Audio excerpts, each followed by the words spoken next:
Bent over barbell rows are an upper body free weights horizontal pull exercise which primarily work the latissimus dorsi, the trapezius, rhomboids, posterior deltoids, as well as the biceps and forearms.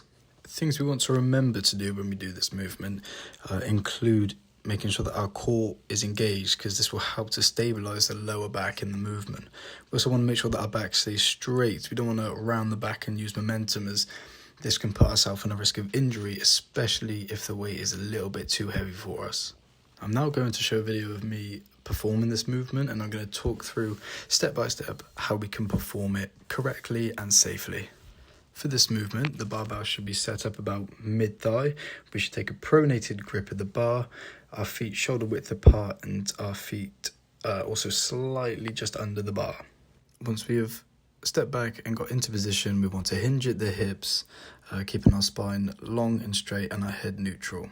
To begin our rowing phase, we want to flex at the elbows and bring the bar towards us, keeping our elbows tight tucked to the torso.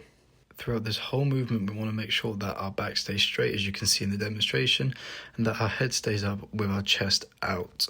Once we have finished our set, we want to safely take a step forward, make sure that the barbell's in line, and safely re-rack it. Common errors for this is rowing too high, because this can shift the tension actually away from the lats and overload our deltoids.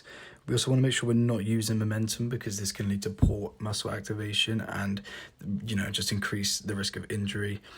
And we don't want to round the back, because this is going to put strain on our spine and actually, once again, increase the risk of injury.